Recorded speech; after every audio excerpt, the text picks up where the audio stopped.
आप हैं निष्कर्ष भारत के साथ और मैं हूं मनोज चतुर्वेदी।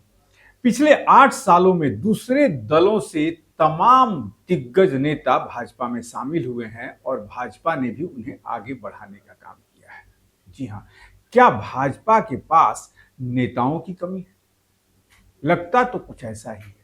पिछले 8 सालों में जिन दिग्गज परिवारों ने भाजपा का दामन थामा, उनमें सिंधिया परिवार है, जाखड़ परिवार है, वीरेंद्र सिंह परिवार है, बहुगुणा परिवार है। तमाम परिवार जो हैं वो सीधे प्रधानमंत्री, गृहमंत्री से मिलकर और भाजपा में शामिल हो गए। लेकिन बिहार भाजपा की भी हालत कुछ ज्यादा ठीक नहीं है। जी हां, बिहार भाजपा में भी आयातित नेता ज्यादा से ज्यादा भरे पड़े हैं, या यूं कह लीजिए कि भरमार है, जिसके कारण भाजपा के जो जमीनी स्तर के कार्यकर्ता हैं उनमें नाराजगी जो है वो बढ़ते जा रही है। जो बाहर से नेता आए हैं भाजपा में, वो जमीनी स्तर के कार्यकर्ताओं की वैल्यू नहीं देते हैं, उनके समर्पण को नहीं समझते हैं। जी हां, और कुछ तो इतने इगोइस्ट नेता बिहार भाजपा में आ गए हैं कि वो तो कार्यकर्ता को कुछ समझते ही नहीं हैं। सम्राट चौधरी दूसरे दल से आए। आपको याद होगा, इनके पिता ने प्रधानमंत्री मोदी को कहा था कि यही बिहार की मिट्टी में गाड़ देंगे। फिर भी उप मुख्यमंत्री बने हुए हैं सम्राट चौधरी। भिखू भाई दलसानिया संगठन में हैं, गुजरात से बुलाए गए हैं। वैसे तमाम जो नाम हैं, सिलसिला जारी है, आते हैं, टिकट भी उन्हें मिलता है, और जमीनी स्तर के कार्यकर्ता जो बरसों से भाजपा के साथ जुड़े हुए हैं उनकी कोई नहीं सुनता। पार्टी में भी उन्हें जगह नहीं मिलती है, सिर्फ वो शायद झंडा ढोने के लिए है।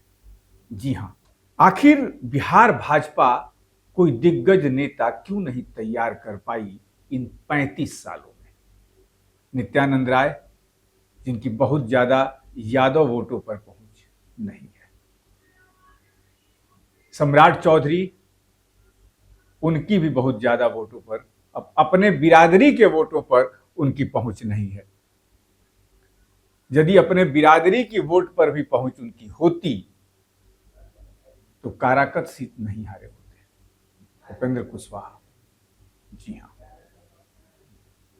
नेता दिखाने के लिए तो भाजपा में सभी बिरादरी से हैं, लेकिन उनकी पकड़ अपने वोट बैंक पर नहीं है।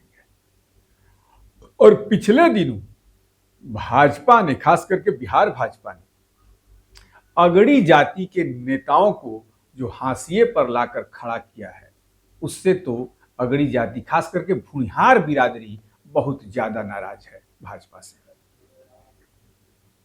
और यदि प्रशांत किशोर जो दांव चल रहे हैं, यदि उनका दांव सफल हो गया तो बिहार भाजपा को अगड़ी जाति का वोट नहीं मिलने वाला है।